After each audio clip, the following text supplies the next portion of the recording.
Good morning. आज हम एक नया चैप्टर पढ़ रहे हैं and chapter name is functions in C++।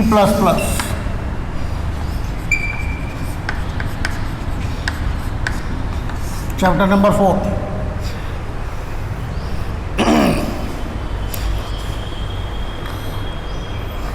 जैसा कि आप सी लैंग्वेज में पढ़ चुके हैं कि सी के प्रोग्राम को अगर हम नंबर ऑफ फंक्शंस में डिवाइड कर देते हैं तो इसे major principle of structure programming कहा जाता है। अनदर एडवांटेज ऑफ इट, जब आपने नंबर ऑफ फंक्शंस क्रिएट कर दिए, यानी कि एक बड़े टास्क को नंबर ऑफ छोटे छोटे टास्क में डिवाइड कर दिया, तो उनकी कोडिंग को डीबग करना, साइज रिड्यूस हो जाने के कारण मेमोरी में कम जगह लेना, इस तरह के एडवांटेजेस हमें मिलते हैं। यानी कि अगर हम एक ही प्रोग्राम बनाएंगे और जब उस प्रोग्राम को रन करेंगे तो प्रोग्राम कितने भी साइज का हो उसे मेन मेमोरी में हमें लाना पड़ेगा। मेन मेमोरी क्योंकि हमारे पास लिमिटेड मात्रा में होती है, तो ज़रूरी नहीं है कि हमेशा आपको आपके लेंदी प्रोग्राम के हिसाब से उतनी मेमोरी मिल जाए। लेकिन अगर हमारा प्रोग्राम नंबर ऑफ फंक्शंस में डिवाइडेड है तो हम सबसे पहले मेन फंक्शन को ही मेन मेमोरी में लाते हैं एग्जीक्यूट करने के लिए।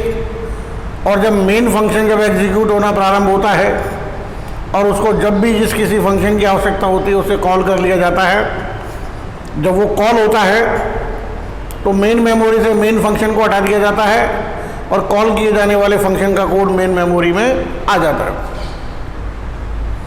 तो एक तरीके से देखा जाए तो लिमिटेड मात्रा में जो मेमोरी थी हम उसी से काम चला रहे हैं। जिसकी रिक्वायरमेंट है उसे मेन मेमोरी में ले लेते हैं और जिसकी रिक्वायरमेंट नहीं है उसे मेन मेमोरी से स्वैप करके सेकेंडरी पे भेज देते हैं। तो इस तरह के फंक्शंस को लिखने का जो एक हमारा प्रोटोटाइप है वो क्या है,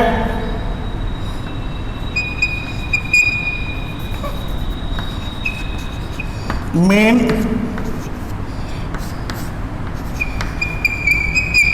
शो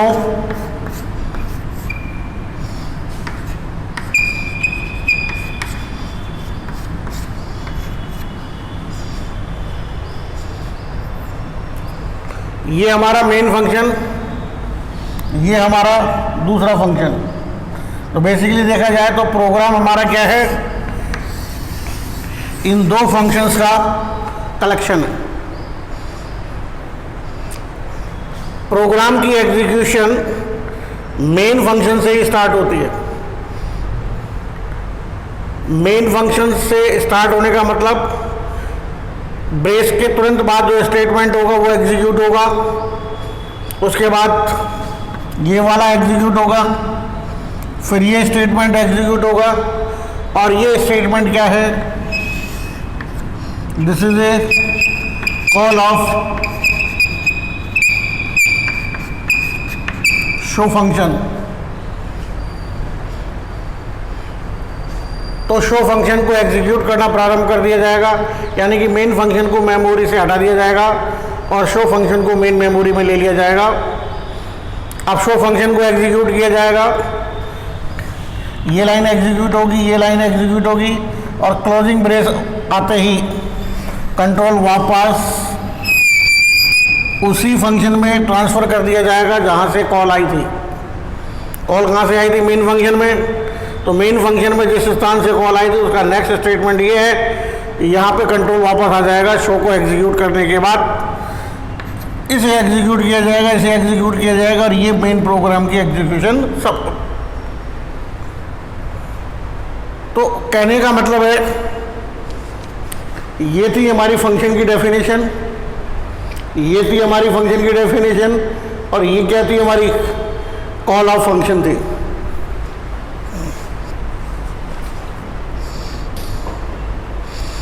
C++ में भी तरीका यही इस्तेमाल किया जाता है लगभग, but there are certain features which are included.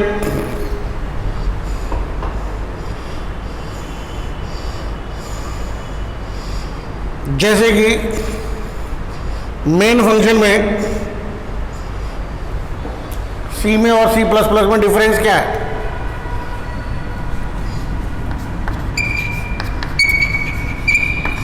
INT main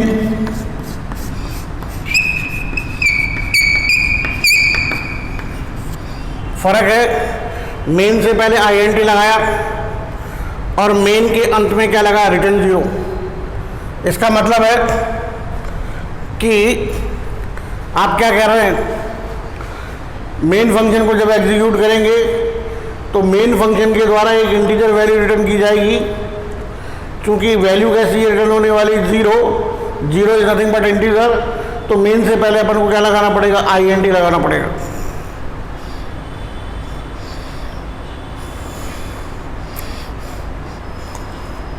अगर आपने कोई वैल्यू रिटर्न नहीं करी है तो कंपाइलर के द्वारा आपको एक एरर मैसेज दिया जाएगा, क्योंकि it is expected bye the compiler कि मेन फंक्शन के द्वारा ऑपरेटिंग सिस्टम को कोई वैल्यू रिटर्न करनी है। और क्या वैल्यू रिटर्न करनी है, ये फंक्शन की डेफिनेशन में या फंक्शन की हेडर लाइन में फंक्शन के नाम से पहले जो रिटर्न टाइप लिखी हुई है उस टाइप की एक वैल्यू आनी चाहिए।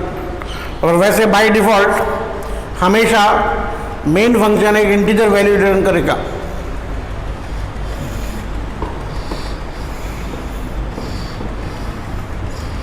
और ये इसलिए भी ज़रूरी है कि ऑपरेटिंग सिस्टम इस चीज़ को सुनिश्चित कर लेता है कि अगर मान लीजिए कोई वैल्यू रिटर्न हुई है, इसका मतलब वो प्रोग्राम पूरी तरीके से एग्जीक्यूट हो गया, क्योंकि रिटर्न जो हो रही है वैल्यू कहाँ आएगी, सबसे अंत में आएगी, क्लोजिंग ब्रेस से पहले। तो कंपाइलर को या ऑपरेटिंग सिस्टम को पता लग जाता है कि जो प्रोग्राम है हमारा वो पूरा सक्सेसफुली एग्जीक्यूट हो चुका है।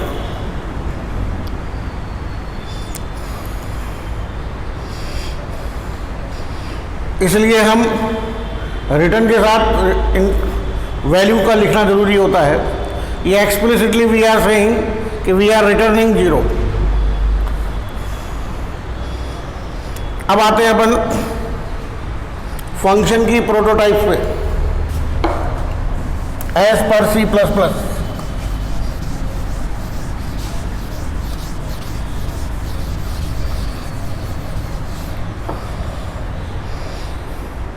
Function prototyping is one of the major improvements added to C++ functions.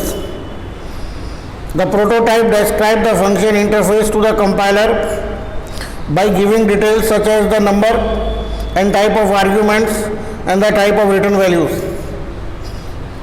ये कहता है कि C++ में, वैसे तो ANSI C के अंदर भी ये इम्प्रूवमेंट्स कर दिए गए थे, लेकिन C++ में ये इम्प्रूवमेंट्स बिगिनिंग से हैं कि हम जिस किसी भी फंक्शन को हमारे प्रोग्राम में यूज़ में ले रहे हैं, उन सभी फंक्शंस को हम उस फंक्शन में डिफाइन जरूर करें जिसमें कि वो फंक्शन कॉल किया जाएगा। सपोज कीजिए मेन फंक्शन में 3 फंक्शंस को कॉल किया जा रहा है, तो कॉल किए जाने वाले 3 फंक्शंस को हम मेन में डिफाइन करेंगे एज ए प्रोटोटाइप। प्रोटोटाइप का मतलब है यहाँ पे फंक्शन की हेडर लाइन, यानी कि सबसे पहले उस प्रोटोटाइप में क्या आएगा, रिटर्न टाइप, उसके बाद में कॉल किए जाने वाले फंक्शन का नाम, parenthesis open, number of arguments with their data types separated by commas, parenthesis close, semicolon. ये एक प्रोटोटाइप बन गई। इससे पता लग गया कंपाइलर को कंपाइलेशन के समय कि इस नाम का प्रोग्राम कॉल किया जाएगा, विद इन दी पैरेंथेसिस में जो आर्ग्यूमेंट्स दिए गए हैं वो कितने हैं, यानी कि उतनी वैल्यूज इसको पास की जाएंगी, किस किस टाइप की होंगी, उनका ऑर्डर क्या होगा और इस फंक्शन के द्वारा किस टाइप की वैल्यू रिटर्न की जाएगी। क्योंकि जब प्रोग्राम हमारा रन हो रहा होगा उस समय कॉल करते समय अगर आपने नंबर ऑफ आर्ग्यूमेंट्स गलत लिख दिए या फंक्शन के द्वारा गलत टाइप की वैल्यू रिटर्न की जा रही है तो वो प्रोटोटाइप के अनुसार ही पहले एक्सपेक्टेड था और वो चीज़ नहीं आ रही है तो वो आपको एरर मैसेज दे देगा।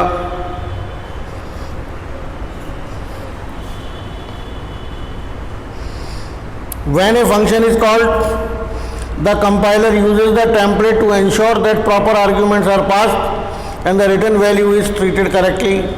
Any violation in matching the arguments or the return types will be caught by the compiler at the time of compilation itself. कहने का मतलब है कि आपने जो प्रोटोटाइप लिखी है that will be used as a template, और आगे जहाँ जहाँ प्रोग्राम में आपने कॉल कर रखी है वहाँ कॉलिंग में जो जो आर्ग्यूमेंट्स आपने पास किए हैं या जिन फंक्शन के द्वारा जो वैल्यू रिटर्न की गई वो किस टाइप की गई है, ये चीज़ टेम्पलेट से वो चेक करवा लेगा। सॉरी। और उसमें अगर कहीं कोई आपने एरर छोड़ी है तो कंपाइलेशन के समय ही आपको एरर मैसेज मिल जाएगा ताकि रन करते समय इस तरह की गलतियाँ न हो।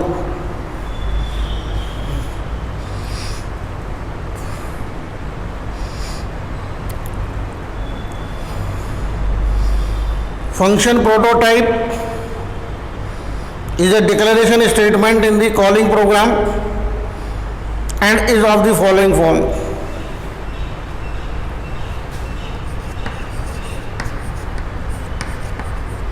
Return type, function name within the parenthesis में आर्ग्यूमेंट की लिस्ट, पैरेंथेसिस क्लोज, सेमीकोलन। ये हमारी रिटर्न टाइप के साथ फंक्शन का नाम, पैरेंथेसिस में आर्ग्यूमेंट लिस्ट, ये जो स्टेटमेंट हमने लिखा this is basically called a declaration statement in which function, जहाँ पे इस फंक्शन को बुलाया जाएगा, यानी कि जो प्रोग्राम या जो फंक्शन कॉल कर रहा है उसके अंदर कॉल्ड फंक्शन की डिक्लेरेशन आपको करनी पड़ती है। आर्ग्यूमेंट लिस्ट में आप नंबर ऑफ आर्ग्यूमेंट लिख सकते हैं, साथ में आपको उनकी टाइप भी लिखनी पड़ेगी। For example float, show, INTA, comma, float b, ये रिटर्न टाइप हो गई, ये पहले आर्ग्यूमेंट की टाइप हो गई, ये दूसरे आर्ग्यूमेंट की टाइप हो गई। यानी कि शो फंक्शन को जब भी कॉल किया जाएगा दो आर्ग्यूमेंट पास किए जाएंगे, पहला इंटीजर टाइप का, दूसरा फ्लोट टाइप का, और इस शो के द्वारा जो वैल्यू रिटर्न की जाएगी वो कैसी होगी, फ्लोट होगी। ऐसा आप नहीं कर सकते कि अगर मान लीजिए दो वेरिएबल या दो आर्ग्यूमेंट सेम टाइप के हों तो आप B, C लिख दें, दिस विल बी इलीगल। जितने आर्ग्यूमेंट्स उतने ही कॉमा लगा के उनकी टाइप के साथ आपको डिक्लेयर करना पड़ेगा।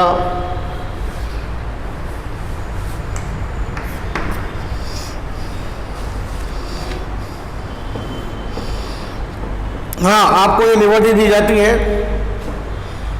कि डिक्लेरेशन के समय अगर आप इन आर्ग्यूमेंट्स को नहीं लिखना चाहें तो नहीं लिखें। आप यूँ भी लिख सकते हैं फ्लोट, शो, INT और फ्लोट,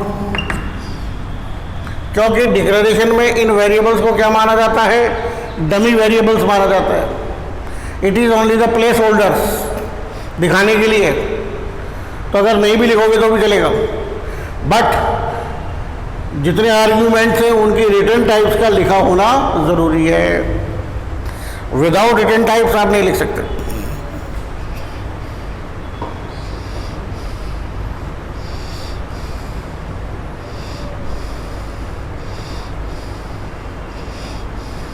लेकिन जहाँ पे फंक्शन डिफाइन किया जाएगा वहाँ पे आपको आर्ग्यूमेंट्स के नाम लिखने पड़ेंगे।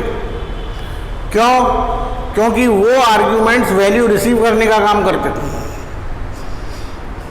फॉर एग्जाम्पल, हमारे पास एक प्रोटोटाइप है,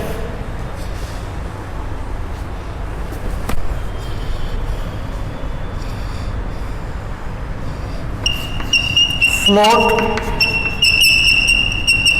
वॉल्यूम INT फ्लोट और फ्लोट, और फंक्शन इस प्रकार से लिखा हुआ है, float volume INT A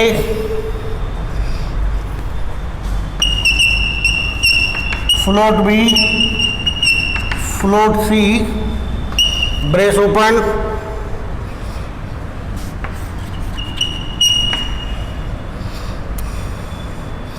float V बराबर A star B star C।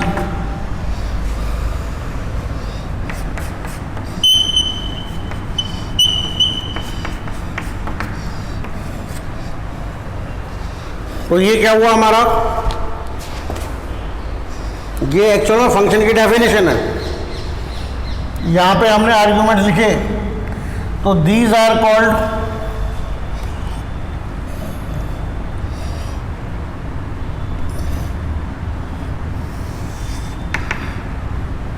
Receiving variables. A receive करेगा, बी रिसीव करेगा और सी रिसीव करेगा, और इन्हीं को अपन अंदर यूज करेंगे। इन तीनों का मल्टीप्लिकेशन वी को दे दिया, वी कैसा है, फ्लोट टाइप का, और वी की वैल्यू को हमने रिटर्न कर दिया। अब अगर मान लीजिए कॉल ऐसी हो रही है, कैसी हो रही है कॉल, z बराबर वॉल्यूम P के R, तो ये कहलाएंगे हमारे एक्चुअल वेरिएबल्स। तो P की वैल्यू ट्रांसफर होगी A के पास, K की वैल्यू ट्रांसफर होगी B के पास, और R की वैल्यू ट्रांसफर होगी C के पास। तो these are our actual variables. Actual variables के स्थान पर अगर आप कांस्टेंट लिखना चाहें तो कांस्टेंट भी लिख सकते हैं, कोई एक्सप्रेशन लिखना चाहें तो एक्सप्रेशन लिख सकते हैं। अगर एक्सप्रेशन लिखोगे तो एक्सप्रेशन पहले सॉल्व होगा और उसकी जो भी वैल्यू होगी वो ट्रांसफर होगी। यहाँ उन तीनों वैल्यूज को इनडायरेक्टली रिसीव किया गया, मल्टीप्लाई किया गया, v को दिया गया, और v के माध्यम से वैल्यू रिटर्न हुई, वो यहाँ आ गई, और ये वैल्यू किसको साइन हो गई, z को। तो z की वही वैल्यू है जो v की वैल्यू है।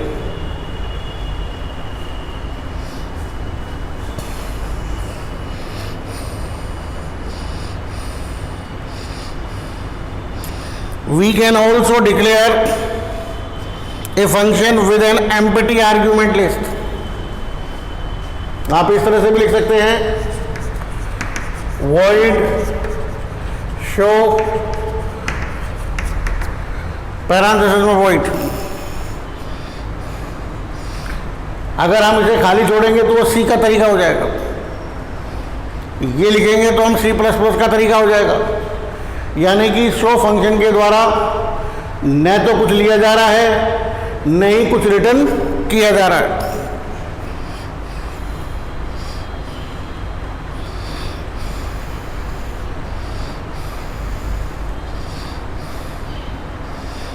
लेकिन अगर हम C++ में प्रोटोटाइप्स में इलिप्सिस का यूज़ करते हैं। Void show with in the parenthesis में 3 स्टार। तो इसका मतलब ये होता है कि यहाँ पे नंबर ऑफ आर्ग्यूमेंट्स कितने भी हो सकते हैं, ओपन है, क्योंकि यहाँ पे अपन ने इलिप्सिस का यूज़ किया है, 3 डॉट्स का यूज़ किया है। अब बात आती है कि जो हमारे फंक्शंस हैं C++ में, या जिनको हम तैयार करेंगे, उनकी कॉल कैसे होती है। एक होती है कॉल बाय रेफरेंस, जो ट्रेडिशनल हमारी कॉल है सी की, वो है कॉल बाय वैल्यू, यानी कि कॉल करते समय ये नंबर ऑफ आर्ग्यूमेंट्स की वैल्यूज को ट्रांसफर करते हैं। ठीक है, तो ये कहलाती है call by value. The called function creates a new set of variables and copies the value of arguments into them. यहाँ पे नए सेट ऑफ वेरिएबल्स है, इसमें भेजे जाने वाली वैल्यूज की कॉपी आ जाएगी। P की वैल्यू A में, K की वैल्यू B में और R की वैल्यू C में। तो एक तरीके से क्या कर रहा है, वॉल्यूम रिसीव कर रहा है P के R की वैल्यूज को A B C में।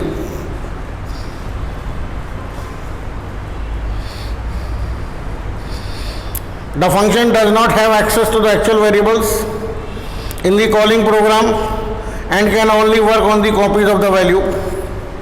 Of course, वॉल्यूम फंक्शन के द्वारा P के R की वैल्यू को डायरेक्ट एक्सेस नहीं किया जा रहा। P के R की वैल्यू को ABC के माध्यम से एक्सेस किया जा रहा है। तो अगर ABC में वॉल्यूम के द्वारा कोई परिवर्तन किया गया तो परिवर्तन वो यहीं तक सीमित है। कहाँ तक? वॉल्यूम फंक्शन तक सीमित है, क्योंकि ABC are the arguments of the volume function only. इस ABC की जो स्कोप है वो विद इन दिस फंक्शन है, इससे बाहर नहीं है।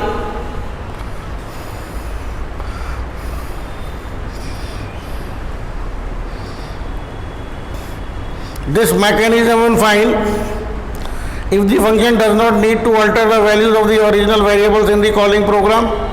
ये मैकेनिज्म जब तक बढ़िया है जब तक हम किसी फंक्शन के द्वारा ओरिजिनल वैल्यू को चेंज करवाने का कोई ज़रूरत महसूस नहीं करते। But there may be situations where we would like to change the value of variables in the calling program. वो हमारा कॉलिंग प्रोग्राम है, ये कॉल्ड प्रोग्राम है। अगर कॉलिंग प्रोग्राम के द्वारा ये ज़रूरत महसूस करवाई जा रही है, या ज़रूरत है कि कॉल्ड फंक्शन के द्वारा नंबर ऑफ एक्चुअल वेरिएबल्स की वैल्यू को अल्टर किया जाए।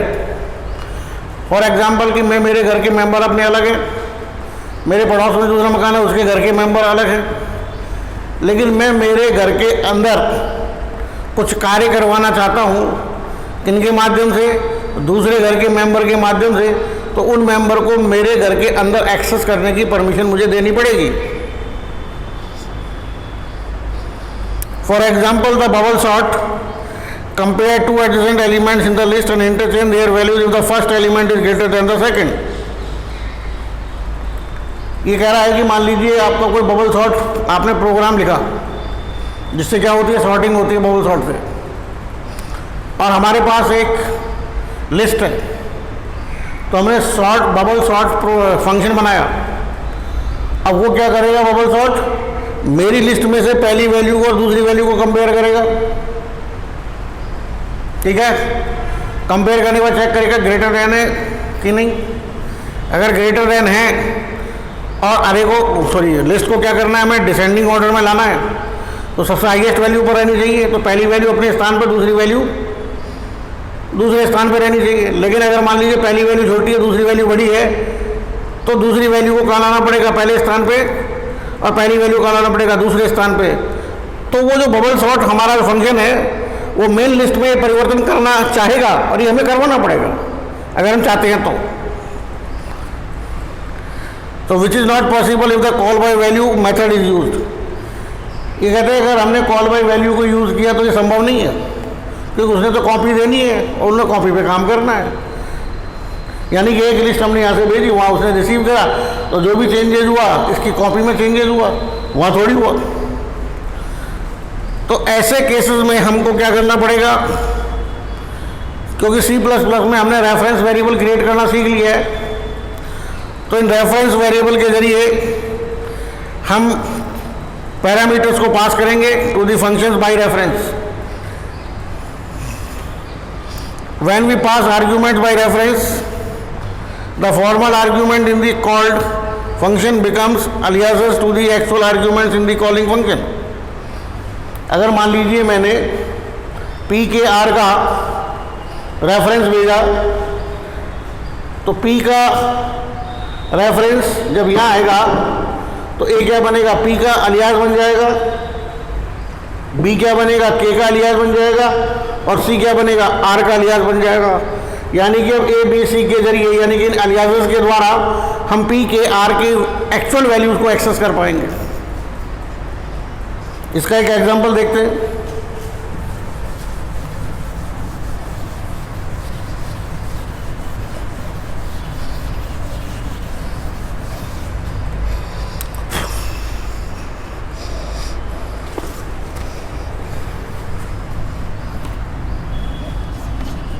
Float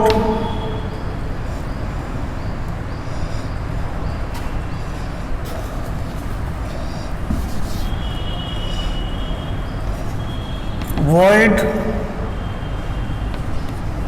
swap int ampersand a int ampersand b integer t बराबर a बराबर b और b बराबर t। और इसकी कॉल हमने करी है बाई द वे इस तरह से, स्वैप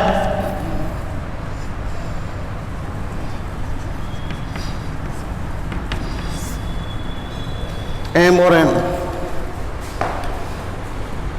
व्हाट विल हैपन, जब ये कॉल होगी कंट्रोल कहाँ पहुंचेगा, यहाँ। तो ये क्या हो गया,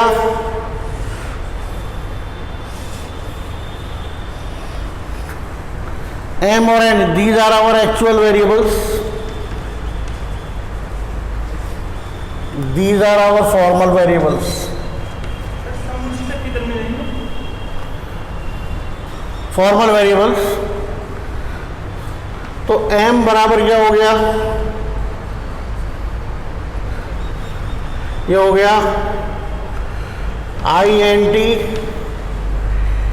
ampersand a बराबर m, ये हो गया int ampersand b बराबर n।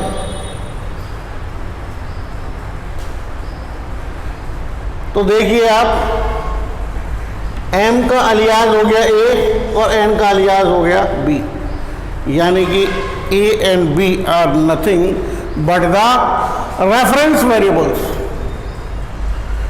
अब यहां हम इन रेफरेंस वेरिएबल के थ्रू काम कर रहे हैं, तो जहां कहीं से ये कॉल आई है जिस फंक्शन से, उस फंक्शन में m और n की जो वास्तविक वैल्यूज हैं वो वहीं जाके एक्सेस हो रहा है, किसके माध्यम से, a और b अलियास के माध्यम से। तो m की वैल्यू चली जाएगी n में और n की चली जाएगी m में। कॉपी नहीं भेजी, कॉपी भेजते तो क्या होता, यहाँ a और b में चेंजेस होकर रह जाते, m और n में चेंजेस नहीं होते। फिर हमें क्या करना पड़ता, यहाँ से a का मान m को भेजना पड़ता, b का मान n को भेजना पड़ता, उल्टा लंबा केस हो जाता।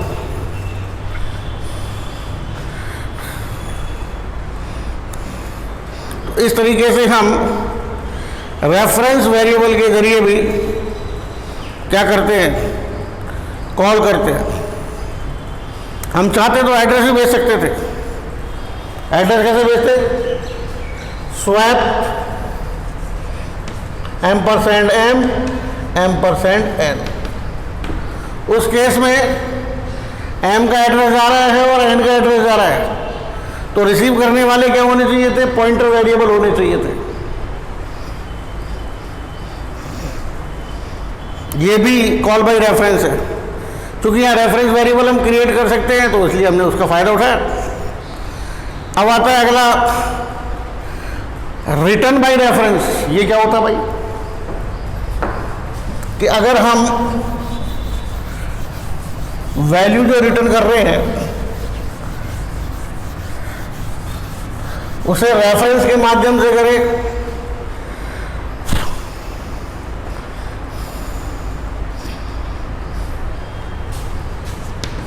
INT $max, INT $x, INT $y, brace open, if x greater than y, return x, else return y। तो देखिए यहां पे क्या हो रहा है कि जब भी मैक्स को बुलाया जाएगा वहां से रेफरेंस वेरिएबल या एक्चुअल आर्ग्यूमेंट्स भेजे जाएंगे, तो ये क्या बन जाएंगे? उनके रेफरेंस वेरिएबल। और इन वैल्यूज को आपस में अलियासेस के मार्फत कंपेयर करवाया जाएगा। अब लौटेगा क्या? या तो x या y। तो x और y क्या है? Reference variable to the integer. इसलिए इनकी डेटा टाइप भी क्या लिखनी पड़ेगी अपन को? Reference to integer. तो वहां जहां कहीं से भी कॉल आएगी वो कॉल इस तरह से होगी, k is equal to max a, b।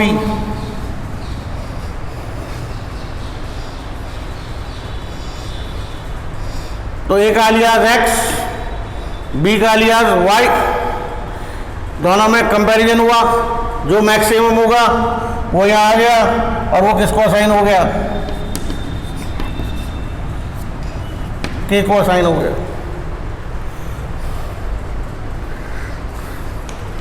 Now coming to next point, and the point is inline function, जो कि C++ की स्पेशलिटी है।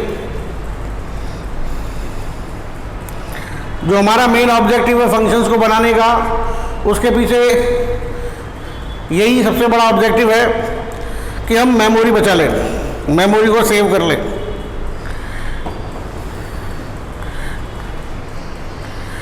लेकिन अगर हमारा कोई पर्टिकुलर फंक्शन बार बार कॉल हो रहा है, तो एक्चुअल में हो क्या रहा है? मेन फंक्शन मेमोरी से जा रहा है, कॉल्ड फंक्शन आ रहा है, फिर आ रहा है, फिर जा रहा है, फिर आ रहा है, फिर जा रहा है। तो हमने स्पेस तो बचा लिया, लेकिन बार बार में प्राइमरी मेमोरी से सेकेंडरी पे जाना, सेकेंडरी से मेन मेमोरी में आना, उसमें रजिस्टर्स की सेटिंग्स को सेव करके आना, that takes some time by the compiler. तो हम मेमोरी तो बचा रहे हैं लेकिन टाइम ज़्यादा खर्च हो रहा है। तो ऐसे केसेस में जो फंक्शंस बार बार बुलाए जा रहे हैं उनको हम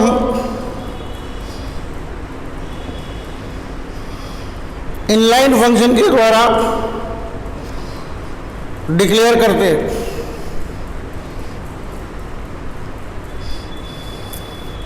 तो inline function is a function that is expanded in line when it is invoked, that is the compiler replaces the function call with the corresponding function code, something similar to the macros expansion, कि हमें function के नाम से पहले क्या लिखना पड़ेगा?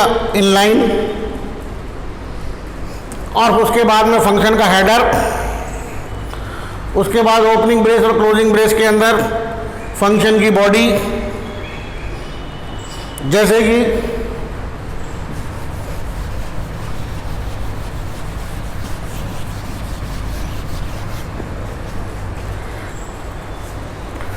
हमने लिखा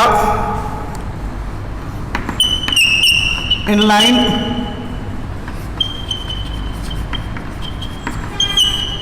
function header, this is function body, brace close. Example, inline double cube double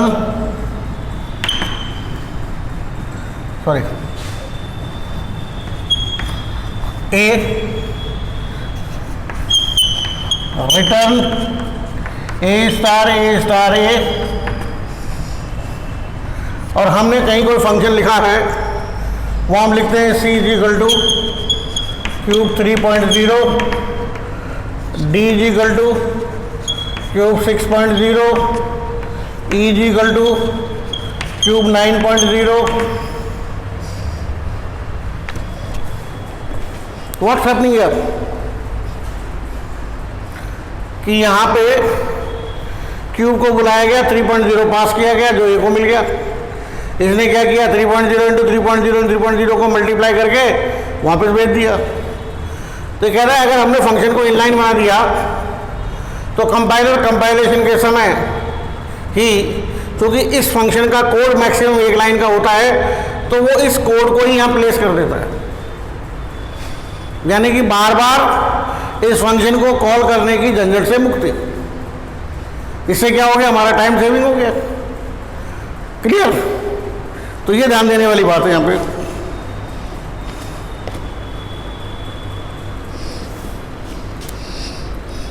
It is easy to make a function inline. All we need to do is to prefix the keyword inline to the function definition. All inline function must be defined before they are called. सारे functions को हम पहले define करेंगे call करने से पहले। लेकिन ध्यान देने वाली बात यह है कि अगर हमारे इनलाइन फंक्शन का कोड ज़्यादा हो गया तो जो इसकी इनलाइन फंक्शन की एबिलिटी थी वो ख़त्म हो जाएगी। इसे नॉर्मल फंक्शन के रूप में ट्रीट किया जाएगा। कुछ एक सिचुएशंस ऐसी हैं जहाँ पे कि ये काम नहीं करेगा कि अगर कोई फंक्शन वैल्यू रिटर्न कर रहा है और वो लूप में है, स्विच में है या गो टू में है, तो वहाँ ये काम नहीं करेगा। ऐसे फंक्शन में जो कि कुछ वैल्यू रिटर्न नहीं कर रहे हैं और रिटर्न स्टेटमेंट वहाँ लिखा हुआ है, तो वहाँ काम नहीं करेगा। If function contain static variable, तो वहाँ ये काम नहीं करेगा।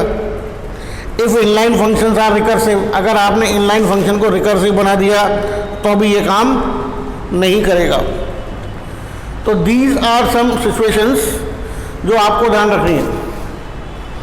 अब इसके बाद नेक्स्ट क्लास में हम पढ़ेंगे कि डिफ़ॉल्ट आर्ग्यूमेंट्स क्या होते हैं, कांस्टेंट आर्ग्यूमेंट्स क्या होते हैं, और अब यहाँ पे पूरी तरीके से पढ़ा जाएगा फंक्शंस की ओवरलोडिंग किस प्रकार से हम कर सकते हैं। ऑपरेटर्स की तो कर ही सकते थे हम, फंक्शन की भी ऑपरेटिंग किस प्रकार करेंगे, फ्रेंड फंक्शन वर्चुअल फंक्शन कैसे होते हैं।